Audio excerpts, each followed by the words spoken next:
Hello guys, അപ്പോൾ നമ്മൾ കഴിഞ്ഞൊരു വീഡിയോ ചെയ്തിട്ടുണ്ടായിരുന്നു. നിങ്ങളുടെ കമൻസിനൊക്കെ നമ്മൾ ആൻസർ ചെയ്തിട്ടുണ്ടായിരുന്നു. നിങ്ങൾക്ക് കുറേയൊക്കെ, അതായത് നമുക്ക് ഒറ്റ വാക്കിൽ ആൻസർ ചെയ്യാൻ പറ്റാത്ത കാര്യങ്ങളാണ് നമ്മൾ ഒരു വീഡിയോ ആയിട്ട് ഓരോ കമൻസ് പിക്ക് ചെയ്തിട്ട് അതിന് ആൻസർ ചെയ്തിട്ടുണ്ടായിരുന്നു. അപ്പോൾ അത് നമ്മൾ ഫുൾ വീഡിയോ ആയിട്ട് ചെയ്യാൻ പറ്റില്ല. എല്ലാ കമൻസും ആൻസർ ചെയ്യാൻ വേണ്ടി ഒരു വീഡിയോയിൽ പറ്റില്ല. കാരണം എന്താണെന്ന് വെച്ചാൽ അത്രയും ലെങ്തി ആയി പോകും വീഡിയോ.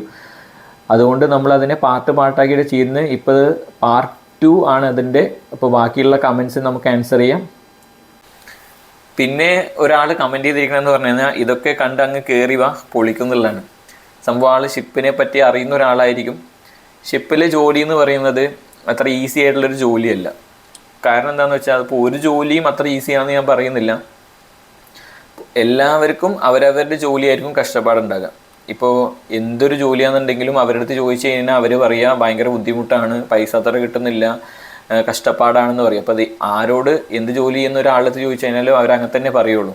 അപ്പോൾ എല്ലാ ജോലിക്കും അതിൻ്റേതായ ബുദ്ധിമുട്ടുണ്ട്. പക്ഷേ ഷിപ്പിങ്ങിൻ്റെ പ്രത്യേകത എന്ന് പറയുക വെച്ചാൽ നിങ്ങൾക്ക് കഷ്ടപ്പെടാൻ മനസ്സുണ്ടെന്നുണ്ടെങ്കിൽ നിങ്ങൾക്ക് രക്ഷപ്പെടാം, അത്രേ പറയുള്ളൂ ഇതിൽ. പിന്നെ ഒരാൾ ചോദിച്ചിരിക്കുന്നത് Eurotech maritime academy Kochi DNS പഠിക്കാൻ നല്ല ഓപ്ഷൻ ആണോ എന്നുള്ളതാണ്.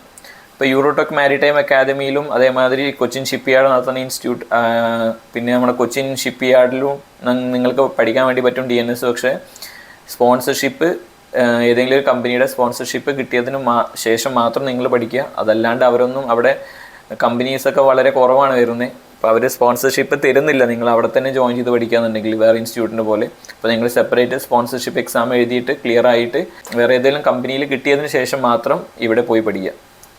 പിന്നെ അയാൾ തന്നെ ചോദിച്ചിട്ടുണ്ട്, ബ്രോ നമ്മൾ സ്പോൺസർഷിപ്പ് പാസ്സായി എന്ന് വിചാരിക്കുക, അപ്പോൾ കോളേജ് ചൂസ് ചെയ്യുന്നത് നമുക്ക് ഇഷ്ടമുള്ളതാണോ അതോ കമ്പനി തന്നെയാണോ പറയാന്നുള്ളതാണ്. അത് ഓരോ കമ്പനി ടു കമ്പനി ഡിപ്പെൻഡ് ചെയ്യും. ഇപ്പോൾ നിങ്ങൾ ഒരു എക്സാമ്പിൾ വിചാരിക്കുക, നിങ്ങൾ +2 കഴിഞ്ഞ ഒരാളാണ്. അപ്പോൾ നല്ലൊരു കമ്പനിയിൽ നിങ്ങൾക്ക് ജോലി വേണമെന്നുണ്ടെങ്കിൽ അവരുടെ സ്പോൺസർഷിപ്പ് എക്സാം ക്ലിയർ ആയി കഴിഞ്ഞ് കഴിഞ്ഞാൽ അവർ ഏതെങ്കിലും ഒരു ഇൻസ്റ്റിറ്റ്യൂട്ടിൽ പോയി പഠിക്കാം. ചില കമ്പനികൾ പറയും, പക്ഷെ ചില കമ്പനികൾ അവരെന്നെ ഒരു 4-5 ഇൻസ്റ്റിറ്റ്യൂട്ട് പറഞ്ഞിട്ട് അതിന് നിങ്ങൾക്ക് ചൂസ് ചെയ്യാൻ വേണ്ടി പറയും. അത് എന്തുകൊണ്ടാണെന്ന് വെച്ച് കഴിഞ്ഞാൽ നിങ്ങൾക്ക് +2 കഴിഞ്ഞിട്ട് ഈ ഒരു ഫീൽഡിനെ കുറിച്ചിട്ട് ഒരു ഐഡിയ ഇല്ല. നിങ്ങൾ പഠിക്കാൻ പോകുന്ന ബേസിക്സ് എന്ന് പറയുന്നതാണ് ഈ ഒരു ഇൻസ്റ്റിറ്റ്യൂട്ടിൽ നിന്ന് പഠിച്ചിട്ട് വരുന്നത്. അപ്പോൾ അതൊരു നല്ലൊരു ഇൻസ്റ്റിറ്റ്യൂട്ട് അല്ലാന്നുണ്ടെന്നുണ്ടെങ്കിൽ നിങ്ങളുടെ ബേസിക്സ് മൊത്തം ഒന്നും ഉണ്ടായിരിക്കില്ല. ഒരു വീട് വെക്കുമ്പോൾ തന്നെ നിങ്ങൾ വിചാരിക്കുക ഒരു ബേസ്മെൻറ്റ് കറക്റ്റ് അല്ല എന്നുണ്ടെങ്കിൽ അവിടുന്ന് കെട്ടിപ്പൊക്കുന്ന ബിൽഡിങ്ങിനൊന്നും ഒരു ഉറപ്പും ഉണ്ടാവില്ല. പിന്നെ എത്രയൊക്കെ കെട്ടിപ്പൊക്കിയാലും ബേസ്മെൻറ്റ് നന്നല്ല എന്നുണ്ടെങ്കിൽ ഒന്നും ചെയ്തിട്ട് കാര്യമില്ല. അപ്പോൾ അതുകൊണ്ട് തന്നെ നല്ലൊരു കമ്പനിയാണെന്നുണ്ടെങ്കിൽ അവർ ഏതെങ്കിലും നല്ലൊരു കോളേജ് അല്ലെങ്കിൽ ഒരു ലിസ്റ്റ് ഓഫ് കോളേജ് നിങ്ങൾക്ക് തരുമെന്ന് നിങ്ങൾക്ക് ചൂസ് ചെയ്യാൻ വേണ്ടി പറയും. അവിടെ പഠിച്ചതിന് ശേഷം അവരെ കോൺടാക്ട് ചെയ്യാൻ വേണ്ടി പറയും. അപ്പോൾ മിക്ക നല്ല കമ്പനികളും അവരെന്നെ ഏതെങ്കിലും കുറച്ച് ലിസ്റ്റ് തന്നിട്ട് അതിന് നിങ്ങളുടെ അടുത്ത് ചൂസ് ചെയ്യാൻ വേണ്ടി പറയും.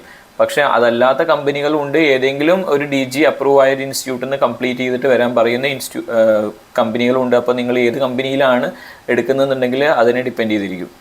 പിന്നെ ഒരാൾ ചോദിച്ചിട്ടുള്ളത്, പോളിടെക്നിക് മെക്കാനിക്കൽ എഞ്ചിനീയറിംഗ് കഴിഞ്ഞു മെർച്ചൻ്റ് നേവി കയറാൻ പറ്റുമോ, ഇത് ഏത് കോഴ്സാണോ പഠിക്കേണ്ടതെന്ന്. അപ്പോൾ അതായത് ഡിപ്ലോമ മെക്കാനിക്കൽ എഞ്ചിനീയറിംഗ് കഴിഞ്ഞ ഒരാളാണെന്നുണ്ടെങ്കിൽ നിങ്ങൾക്ക് ബെറ്റർ എന്ന് പറയുന്നത് ഇതുപോലെ GME എടുത്തിട്ട് മറൈൻ എഞ്ചിനീയർ ആയിട്ട് ഷിപ്പിൽ കയറുന്നതാണ് ബെറ്റർ ഓപ്ഷൻ എന്ന് പറയുന്നത് DNS എടുക്കുന്നതിനെക്കാട്ടിലും. അപ്പോൾ എല്ലാ ഇൻസ്റ്റിറ്റ്യൂട്ടിലും ഡിപ്ലോമ മെക്കാനിക്കൽ എഞ്ചിനീയറിംഗ് കഴിഞ്ഞ ഒരാൾക്ക് ജോയിൻ ചെയ്യാൻ വേണ്ടി പറ്റില്ല. അപ്പോൾ ഞാൻ പഠിച്ച ഇൻസ്റ്റിറ്റ്യൂട്ടിൽ എന്ന് പറയുന്നത് ആംഗ്ലോ ഈസ്റ്റേണിൽ എഞ്ചിനീയറായിട്ട് ഷിപ്പിൽ കയറണമെന്നുണ്ടെങ്കിൽ അവർക്ക് BTech മെക്കാനിക്കൽ എഞ്ചിനീയറിംഗ് തന്നെ വേണം മിനിമം. പക്ഷേ അതല്ലാണ്ട് ഡിപ്ലോമ മെക്കാനിക്കൽ എഞ്ചിനീയറിംഗ് കഴിഞ്ഞിട്ട് GME എടുക്കാനുള്ള ഓപ്ഷൻ കൊടുക്കുന്ന ഇൻസ്റ്റിറ്റ്യൂട്ടുകളുണ്ട്. ആ ഇൻസ്റ്റിറ്റ്യൂട്ടിൽ പോയിട്ട്, ഇപ്പോൾ ഗ്രേറ്റ് ഈസ്റ്റേൺ പറഞ്ഞ ഇൻസ്റ്റിറ്റ്യൂട്ട്, അവരുടെ ഇൻസ്റ്റിറ്റ്യൂട്ട് ഉണ്ട്. അവരുടെ ഇൻസ്റ്റിറ്റ്യൂട്ടിൽ നിങ്ങൾക്ക് സ്പോൺസർഷിപ്പോട് കൂടി പഠിക്കാൻ വേണ്ടി പറ്റും. GME എടുത്തിട്ട് GME കംപ്ലീറ്റ് ആയിട്ട് എഞ്ചിനീയറായിട്ട് ഷിപ്പിൽ ജോയിൻ ചെയ്യാൻ വേണ്ടി പറ്റും. ആൽബിൻ ലൂയിസ് എന്ന് പറഞ്ഞൊരു പയ്യൻ ചോദിച്ചിട്ടുണ്ട്, സിംസ് അതായത് Samudra Institute of Maritime Studies exam നടത്താറില്ലേ, IMU തന്നെ വേണമെന്നാണ്. അപ്പോൾ DG ഷിപ്പിംഗ് എന്ന് പറയുന്ന DG ഷിപ്പിംഗ് പറയുന്ന മിനിമം ക്വാളിഫിക്കേഷൻ, അതായത് മിനിമം റിക്വയർമെൻ്റ് ആയിട്ട് പറയുന്നത് IMU CET എക്സാം എഴുതണം തന്നെയാണ്. പക്ഷേ അതല്ലാതെ ഇൻസ്റ്റിറ്റ്യൂട്ടുകൾ അവരുടെ എൻട്രൻസ് എക്സാം എഴുതിയിട്ടും പിള്ളേരെ എടുത്തിട്ട് പഠിപ്പിക്കുന്നുണ്ട്. അത് എഴുതിയാലും മതി. IMU CET എഴുതണമെന്ന് നിർബന്ധമില്ല. പക്ഷേ IMU CET എഴുതിയിട്ട് ആണെന്നുണ്ടെങ്കിൽ കുറച്ചും കൂടി പ്രിഫറൻസ് കൂടും. IMU CET ഇപ്പോൾ ഞാൻ അറിയുന്ന എല്ലാവരും IMU CET എഴുതിയിട്ട് കയറിയവരാണ്. പക്ഷേ സമുദ്ര ഇൻസ്റ്റിറ്റ്യൂട്ട് അവരുടെ ഇൻഡിവിജ്വൽ എക്സാമോ നടത്തുന്നുണ്ട്, അത് എഴുതിയിട്ടും കയറാൻ വേണ്ടി പറ്റും. പിന്നെ സുജി പറഞ്ഞ ഒരാൾ ചോദിച്ചിട്ടുണ്ട്, +2 കൊമേഴ്സ് ആയ ഒരാൾക്ക് കയറാൻ പറ്റുമോ എന്നുള്ളത്. +2 കൊമേഴ്സ് ആണെന്നുണ്ടെങ്കിൽ കയറാൻ പറ്റില്ല. കാരണം ഫിസിക്സ് കെമിസ്ട്രി മാത്സ് വേണം, നിർബന്ധമാണ്.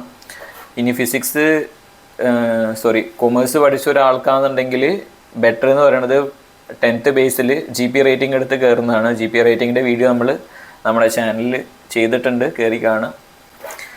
പിന്നെ രാഹുൽ എന്ന് പറഞ്ഞൊരു പയ്യൻ ചോദിച്ചിരിക്കുന്നത് നോർമൽ ഡിഗ്രി കഴിഞ്ഞ് ഒരാൾക്ക് കയറാൻ പറ്റുമെന്നാണ്. അപ്പോൾ നോർമൽ ഡിഗ്രി കഴിഞ്ഞ ഒരാൾക്ക് കയറാൻ വേണ്ടി പറ്റും, പക്ഷെ അത് BSc ഫിസിക്സോ കെമിസ്ട്രിയോ മാത്സോ എടുത്ത ഒരാളായിരിക്കണം. അതല്ലാതെ വേറെ ഏതെങ്കിലും ഡിഗ്രി എടുത്ത ഒരാളാണെന്നുണ്ടെങ്കിൽ +2 ഫിസിക്സ്, അതായത് ഫിസിക്സ് കെമിസ്ട്രി മാത്സ് ഉള്ള +2 എടുത്ത ഒരാളാണെന്നുണ്ടെങ്കിൽ, അതായത് സയൻസ് റിലേറ്റഡ് ആയിട്ടുള്ള ഏതെങ്കിലും ഫീൽഡ് എടുത്ത് +2 പഠിച്ച ഒരാളാണെന്നുണ്ടെങ്കിൽ പറ്റും. അതല്ലാതെ ഡിഗ്രി BSc ഫിസിക്സോ കെമിസ്ട്രിയോ മാത്സോ അല്ലാണ്ട് എടുത്ത ഒരാളാണെന്നുണ്ടെങ്കിൽ പറ്റില്ല. പിന്നെ അതുൽ എന്ന് പറഞ്ഞൊരു പയ്യൻ, ബ്രോ ഇംഗ്ലീഷ് കമ്മ്യൂണിക്കേഷൻ നിർബന്ധമല്ലേ, ഇംഗ്ലീഷ് അറിയാത്തവർക്ക് പറ്റില്ലല്ലോ എന്ന്. ഇംഗ്ലീഷ് കമ്മ്യൂണിക്കേഷൻ എന്ന് പറയുക വെച്ചാൽ നിർബന്ധം എന്ന് പറയുന്നത് എല്ലാ ഷിപ്പുകളും, മിക്ക ഷിപ്പുകളും, എല്ലാന്നും പറയുന്നില്ല, മിക്ക ഷിപ്പുകളും ഫോറിൻ, അതിപ്പോൾ നിങ്ങൾ ഒരു 100 ഷിപ്പ് എടുത്ത് നോക്കിയാൽ അതിലൊരു 80% ഷിപ്പുകളും ഫോറിൻ ഗോയിങ് ഷിപ്പുകളായിരിക്കും. ഈ ഫോറിൻ ഗോയിങ് ഷിപ്പിൻ്റെ പ്രത്യേകത എന്താണെന്ന് വെച്ച് കഴിഞ്ഞാൽ, നമ്മൾ ഇപ്പോൾ ഒരു അഡ്മിനിസ്ട്രേറ്റ്, ഇപ്പോൾ നിങ്ങൾ ഓഫീസർ ഹാൻഡിൽ ചെയ്യുന്ന ഒരാളാണെന്നുണ്ടെങ്കിൽ അത് ഓരോ പോർട്ടിൻ്റെ അവിടെ എത്താനാകുമ്പോഴും നമുക്ക് എന്താ പറയുക, സാറ്റലൈറ്റ് ഫോണിൽ കോൾ വരും, പോർട്ടിൽ നിന്നായിട്ടുള്ള ഡീറ്റെയിൽസ് ചോദിച്ചിട്ട് നമ്മൾക്ക് അങ്ങോട്ട് വിളിക്കേണ്ടി വരും. നമ്മൾ പിന്നെ ഫുള്ള് ഹാൻഡിൽ ചെയ്യുന്നതെല്ലാം ഇംഗ്ലീഷിലായിരിക്കും. അതായത് ഷിപ്പിലെ ഒഫീഷ്യൽ ലാംഗ്വേജ് എന്ന് പറയുന്നത് ഇംഗ്ലീഷാണ്. നമ്മൾ ചിലപ്പോൾ ഇന്ത്യക്കാർ മാത്രമാണെന്നുണ്ടെങ്കിൽ ഹിന്ദിയിൽ സംസാരിക്കും, മലയാളികളുണ്ടെന്നുണ്ടെങ്കിൽ മലയാളത്തിൽ സംസാരിക്കും. ഏത് ലാംഗ്വേജ് വേണമെങ്കിൽ നമ്മൾ ചൂസ് ചെയ്യും, പക്ഷേ ഒഫീഷ്യലായിട്ട് നമ്മളെല്ലാം ഹാൻഡിൽ ചെയ്യുന്നത് ഇംഗ്ലീഷിലാണ്.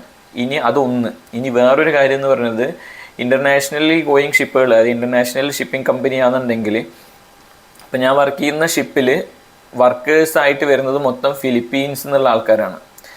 അതേമാതിരി ഓഫീസേഴ്സിൽ ശ്രീലങ്ക എന്നുള്ള ആൾക്കാരും വരുന്നുണ്ട്. അപ്പോൾ ഇവരൊക്കെ ആയിട്ട് നമുക്ക് മിങ്കിൾ ചെയ്യണമെന്നുണ്ടെങ്കിൽ നമുക്ക് ഇംഗ്ലീഷ് തന്നെ വേണം, ഹിന്ദിയോ അല്ലെങ്കിൽ വേറെ നമ്മുടെ ലോക്കൽ ലാംഗ്വേജ് യൂസ് ചെയ്തിട്ട് പറ്റില്ല. അപ്പോൾ ഇൻ്റർവ്യൂവിന് നിങ്ങൾ പോകുകയെന്നുണ്ടെന്നുണ്ടെങ്കിൽ നിങ്ങൾ ഫേസ് ചെയ്യേണ്ടത് ഇംഗ്ലീഷിലായിരിക്കും. അപ്പോൾ നിങ്ങൾക്ക് എത്രത്തോളം പ്രൊഫിഷ്യൻസി ഇംഗ്ലീഷ് ഉണ്ട് എന്നുള്ളത് അവർ ചെക്ക് ചെയ്തതിന് ശേഷം മാത്രമേ നിങ്ങൾ എടുക്കുകയുള്ളൂ.